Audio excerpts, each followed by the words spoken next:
বন্ধুরা, ১ কাপ আটা আর একটা ডিম দিয়ে এই পিঠাটা তৈরি করে নিতে পারবেন খুবই কম সময়ে, কম খরচে, একেবারে সহজ পদ্ধতি। আসুন আমি কিভাবে তৈরি করে দেখতে থাকুন পুরো ভিডিওটা। আসসালামু আলাইকুম, welcome to my channel Laila kitchen 12 blog. আজকে আরও একটা ভিডিও নিয়ে আপনাদের সঙ্গে শেয়ার করতে আসলাম। প্লিজ একটা লাইক দিয়ে দেখতে থাকুন পুরো ভিডিওটা। এখানে আমি 2টা ডিম নিয়েছি। ডিম দিয়ে আমি আজকে পিঠা তৈরি করব। পরিমাণ মতো লবণ দিয়ে দিলাম ডিমের মধ্যে। এখন আমি ডিম 2টা ফেটিয়ে নিব। খুবই সহজ পদ্ধতিতে পিঠা, খুবই টেস্ট হয় পিঠাটা। অনেক দিন পর্যন্ত সংরক্ষণ করে রাখতে পারবেন এই পিঠা। ডিমটা এই যে ফেটিয়ে নেওয়া হয়ে গেছে। এখন এর মধ্যে আমি কিছু উপকরণ অ্যাড করব। এর মধ্যে আমি চিনি গুঁড়া করে নিয়েছি, চিনিটা দিয়ে দিব। আমি চিনি একবারে দিব না, 2বার করে দিব। আপনারা আপনাদের পরিমাণ অনুযায়ী চিনিটা দিয়ে দিবেন। আপনারা আস্ত চিনিও দিতে পারেন। আস্ত চিনি দিলে আর কি সময়টা বেশি লাগে গলতে, ওই জন্য চিনিটা গুঁড়ো করে নিয়েছি। আমি এর সাথে 2টা এলাচ গুঁড়ো করে নিয়েছি চিনির সাথে। আপনারা ভ্যানিলা এসেন্স হাতের কাছে থাকলেও ওইটাও দিয়ে দিতে পারেন ডিমের স্মেলটা দূর করার জন্য। এখানে আরও একটু চিনি ছিল, ওইটাও আমি দিয়ে দিলাম। দিয়ে ভালো করে মিশিয়ে নিব। আমি চিনিটাকে গলিয়ে নিব। এখানে আমার কিন্তু এই যে চিনিটা গলানো হয়ে গেছে। এখন আমি এর মধ্যে কয়েক চামচ গুঁড়ো দুধ দিয়ে দিব। আপনারা দুধ দিয়েও মেখে নিতে পারেন। আমি যেহেতু 2টা ডিম দিয়ে দিয়েছি, গুঁড়ো দুধ দিব, আর এর মধ্যে কোনো দুধ বা পানি অ্যাড করব না। আমার এই যে গুঁড়ো দুধটাও মিশানো হয়ে গেছে। এখন আমি এর মধ্যে কয়েক চামচ সাদা তেল দিয়ে দিব। আপনারা ঘিও দিতে পারেন। আমি হাতের কাছে যা ছিল তাই দিয়ে দিলাম। সাদা তেল দিয়ে খুব ক্রিস্পি হয়। এখানে সাদা তেলটাও আমার মিশানো হয়ে গেছে। আমি এখন এর মধ্যে 2 চামচের মতন কালো জিরে দিয়ে দিলাম। কালো জিরের ফ্লেভারটা খুবই ভালো লাগে, ক্রিস্পি নাস্তার মধ্যে আর কি খেতে খুবই ভালো লাগে। এর মধ্যে আমি আটা অ্যাড করে দিলাম 1 কাপের মতন। লাগলে পরে আমি দিয়ে দিব। আপনারা ময়দা দিয়েও তৈরি করতে পারেন আটার বদলে। এখানে আমি এখন হ্যান্ডউইচটা দিয়ে এখন আমি হাত দিয়ে মেখে নিব। আমার কিন্তু আর একটু আটা লাগবে। আমি অফ ক্যামেরায় দিয়ে দিব। ভিডিওটা বেশি দেখাতে গেলে লং হয়ে যায় বেশি। যে এখন ভালো করে আমি মেখে নিব। একটা ডো তৈরি করে নিব, স্মুথ করে ডোটা তৈরি করে নিব আমি।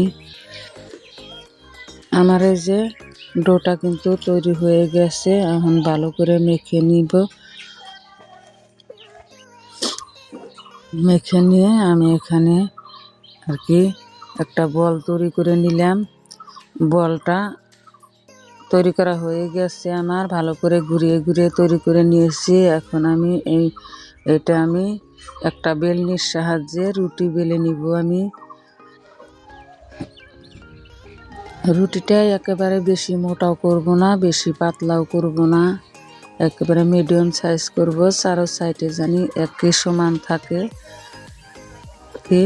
এখানে আমার রুটিটা বেলা হয়ে গেছে। আমি একটা গ্লাস নিয়েছি। আপনারা কুকি কাটার দিয়েও কেটে নিতে পারেন পিঠাটা। আমি গ্লাস দিয়ে কেটে নিব।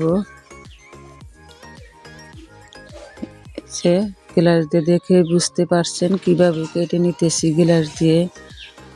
এই যে একটা পিঠা কিন্তু হয়ে গেল। এক সাইডে গুনে যে কেটে নেব। এই যে আরো একটা পিঠা কিন্তু হয়ে গেল। খুবই সহজ এই পিঠাটা তৈরি করা।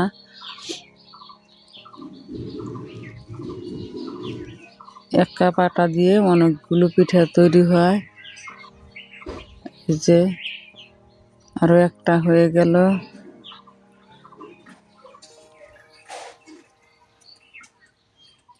এখন এই যে আমার কিন্তু পুরো রুটিটাই যে কাটা হয়ে গেছে, এই যে অনেকগুলো পিঠা হয়েছে। এটুকু আছে, এটুকু দিয়ে আবার আমি বেলে নিয়ে ওয়াপ ক্যামেরায় আমি তৈরি করে নিব পিঠা।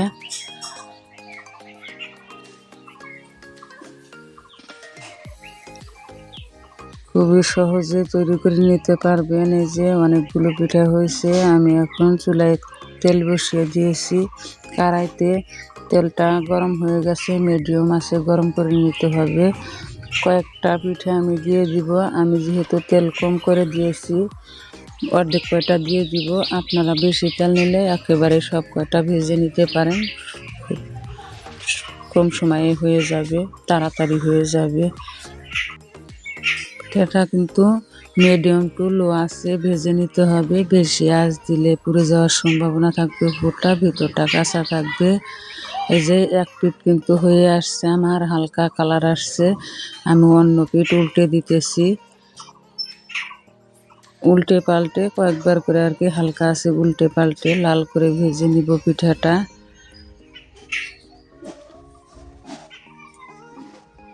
আমার কিন্তু এই যে এক পিঠ হয়ে গেছে, অনেকটাই ফুলে আসছে পিঠাটা। কিন্তু আমার এই যে পিঠাটা ভাজা হয়ে গেছে, এখন আমি পিঠা নামিয়ে নিব। আপনারা আরও একটু কালার আনতে পারেন। আমি একেবারে আর কি বেশি হালকা কালার আনবো না, বেশি একেবারে লাল কালারও আনবো না। এখন আমি পিঠাগুলা নামিয়ে নিব, তেলটা ঝরিয়ে নামিয়ে নিব। এখন অনেকটাই বড় হয়ে গেছে পিঠাটাই যে ফুলে ফুলে। এই যে আমি আরো কয়টা অফ ক্যামেরায় দিয়ে দিয়েছিলাম, এই কয়টাও হয়ে গেছে। এই কয়টাও আমি নামিয়ে নিব। এখন এই যে পিঠাটা ভাজতে 3 থেকে 4 মিনিট সময় লাগে। সব কয়টা আমার ভাজা হয়ে গেছে বন্ধুরা, এই যে দেখে বুঝতে পারছেন কতটা ক্রিস্পি হয়েছে। একটা ভেঙে দেখাতেছি আপনাদেরকে। পিঠাটা ঠান্ডা করে আপনারা বয়ামে ভরে অনেক দিন পর্যন্ত স্টোর করে খেতে পারবেন। এই ঠান্ডার দিনে গরম গরম চায়ের সাথে বিকেলবেলাও খুবই জমে যাবে। এতক্ষণ পর্যন্ত যে সকল বন্ধুরা সঙ্গে আছেন তাদেরকে অসংখ্য ধন্যবাদ, অনেক অনেক ভালোবাসা। নতুন বন্ধু হলে চ্যানেলটা সাবস্ক্রাইব করে পাশে থাকবেন, লাইক কমেন্ট শেয়ার করবেন। আল্লাহ।